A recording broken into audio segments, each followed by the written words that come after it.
గుర్తుందా లేదా మీకు డైలాగ్ మర్చిపోయినప్పుడే?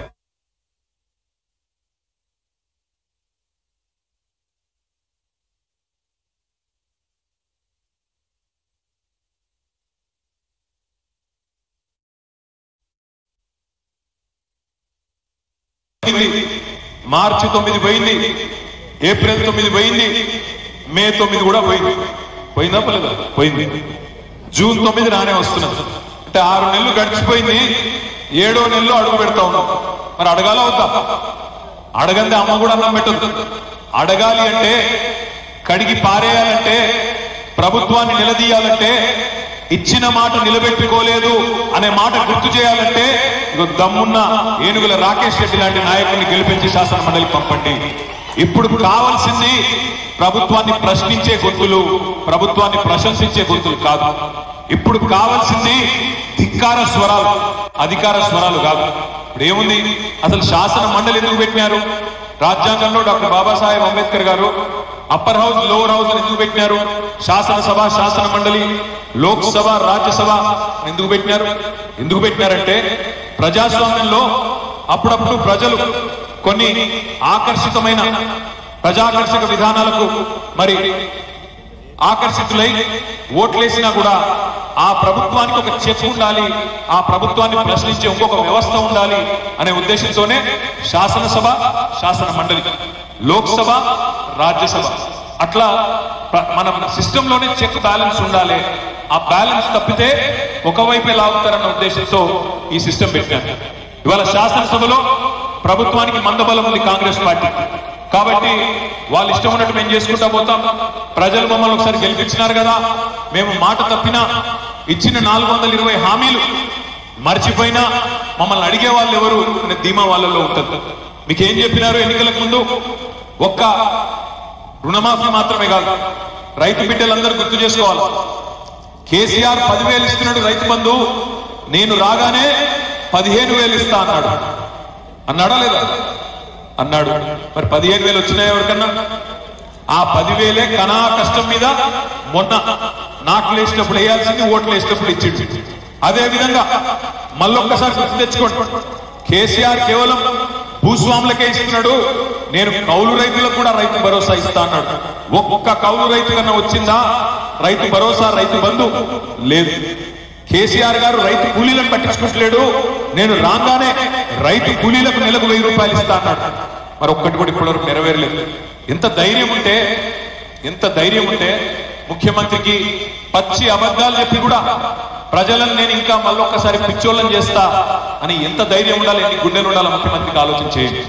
ఆయన నిస్సిగ్గుగా చెప్తున్నాడు మన లోక్సభ ఎన్నికల్లో 6 గ్యారంటీలకు గాను 5 గ్యారంటీలు అమలు చేసేసినా అంటున్నాడు. నాకైతే మరి మీ ఇల్లెందులో ఏమైనా ప్రత్యేకంగా అమలు చేసిండేమో నాకైతే తెలియదు, కానీ నాకు తెలిసి ఒక గ్యారంటీలో ఒక ఉప హామీ మాత్రమే అమలైంది. ఏదది? ఒక ఫ్రీ బస్సు. ఇక ఆ ఫ్రీ బస్ ఎంత అందంగా ఉందో నాకంటే బాగా మీరే చూస్తున్నారు. మహిళలు అనుకుంటున్నారు, జుట్లు పట్టుకుంటున్నారు, మగవాళ్ళేమో టికెట్లు కొని తిట్టుకుంటా ఉన్నారు. ఎందుకు పెట్టిండయ్యా ఈ ఫ్రీ బస్ అని చెప్పి అటు లేడీస్ తిట్టుకుంటున్నారు, ఇటు మగవాళ్ళు కూడా తిట్టుకునే పరిస్థితి.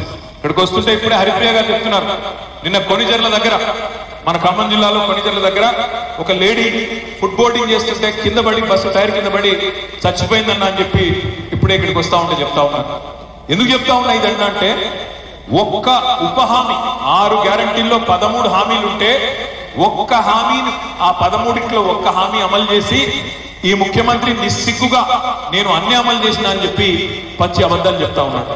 మరి పచ్చి అబద్ధాలు చెప్పే ముఖ్యమంత్రికి, ప్రభుత్వానికి కర్రుగాచి వాల్త పెట్టాల్సింది మీరే అనే మాట, విద్యావంతులే అనే మాట నేను మీకు విజ్ఞప్తి చేస్తా ఉన్నాను. ఎందుకంటే మీరు పట్టించుకోకపోతే, మీరు ఉదాసీనంగా ఉంటే ఆయన మరిన్ని అబద్ధాలు ఆడుకుంటూ నేను అసలు రేపు హామీలే ఇయ్యలేదంటాడు. నేను 420 హామీలు ఇయ్యలేదు, గ్యారంటీలు చెప్పనే లేదు, ప్రజలేదో భ్రమలో పడి నాకు ఓటేసినారని చెప్పి బుకాయించి తప్పించుకునే ప్రయత్నం కూడా చేస్తాడు.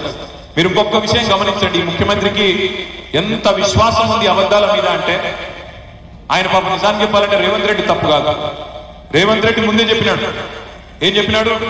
ప్రజలు మోసపోవాలనే కోరుకుంటారు, ప్రజలు మోసగాలనే నమ్ముతారు.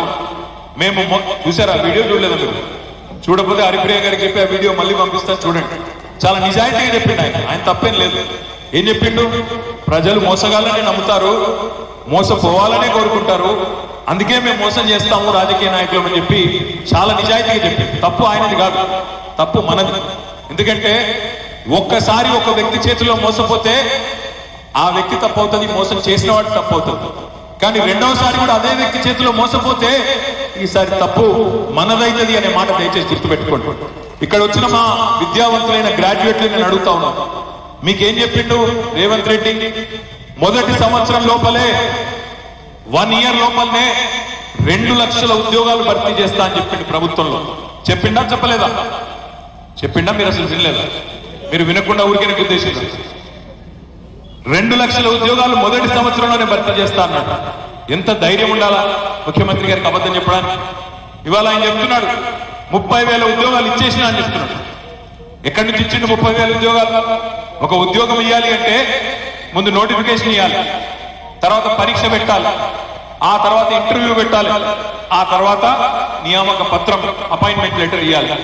మరి రేవంత్ రెడ్డి గారు వచ్చినాక ఎన్ని నోటిఫికేషన్లు ఇచ్చినప్పటికీ ఒక్కటి కూడా ఇవ్వలేదు. ఒక్కటంటే ఒక్కటి ఇవ్వలేదు. కానీ రేవంత్ రెడ్డి గారు ధైర్యం చూడండి. పిల్లలు పుట్టినరంట, పెళ్లి కాలేదంట, సంసారం అయిపోయిందంట, పిల్లలు మాత్రం పుట్టినరంట. ఎట్లా పుట్టినరా? నువ్వు నోటిఫికేషన్ ఇవ్వలేదు, పరీక్ష పెట్టలేదు, ఇంటర్వ్యూ కాలేదు, పిల్లలు ఎట్లా పుట్టిన స్వామి? ఉద్యోగాలు ఎక్కడికి వచ్చినాయంటే బుకాయిస్తున్నాడు, దబాయిస్తున్నాడు. 30,000 ఉద్యోగాలు ఇచ్చేసిన పో అంటున్నాడు. ఆయన ఇచ్చిన 2 లక్షల ఉద్యోగాల హామీని ఇవాళ మళ్ళొక్కసారి మిమ్మల్ని పిచ్చోళ్ళం చేయడానికి నోటికొచ్చిన వాగుడు వాగుతా ఉన్నాడు. వాస్తవం ఏంటి అంటే ఆ 30,000 ఉద్యోగాల నియామకాలన్నీ జరిగింది కేసీఆర్ గారి ప్రభుత్వంలో. కేవలం కాగితాలు ఇచ్చింది రేవంత్ రెడ్డి గారు మాత్రమే అనే మాట నేను గుర్తు చేస్తా ఉన్నాను. అందుకే నేను చెప్పేది, ఈ ముఖ్యమంత్రి గారికి బుద్ధి చెప్పాలంటే ఆయన ఇచ్చిన మాట 2 లక్షల ఉద్యోగాల హామీ నెరవేరాలి అంటే ఆ 2 లక్షల ఉద్యోగాలు ఈ సంవత్సరం లోపలనే భర్తీ చేయాలనే ఒక ఒత్తిడి ఆయన మీద ఉండాలంటే దమ్మున్న ఏనుగుల రాకేష్ రెడ్డిని గెలిపించండి, గ్రాడ్యుయేట్ ఎమ్మెల్సీగా గెలిపిస్తే శాసన మండలిలో రేపటి రోజున గల్లా పట్టుకొని అడుగుతాడు, ఏమైంది నీ 2 లక్షల ఉద్యోగాల హామీ అని చెప్పి ఇల్లెందు గ్రాడ్యుయేట్ల తరఫున మీ తరఫున గొంతు విప్పి అడిగే సత్తా ఉన్న నాయకుడు. రాకేష్ గురించి కూడా ఒక 2 విషయాలు మీకు నేను చెప్పాలి. రాకేష్ రెడ్డి ఒక సామాన్య రైతు కుటుంబంలో పుట్టిన బిడ్డ. వరంగల్ జిల్లా వంగా పహాడ్ అనే గ్రామంలో వాళ్ళ నాన్నగారు ఒక రైతు కుటుంబంలో పుట్టి తాను పెద్ద స్థితిమంతుడు కాదు, ఐశ్వర్యం ఆగర్భ శ్రీమంతుడు కాదు, కానీ చదువుకున్నాడు. మీలాగానే బ్రహ్మాండంగా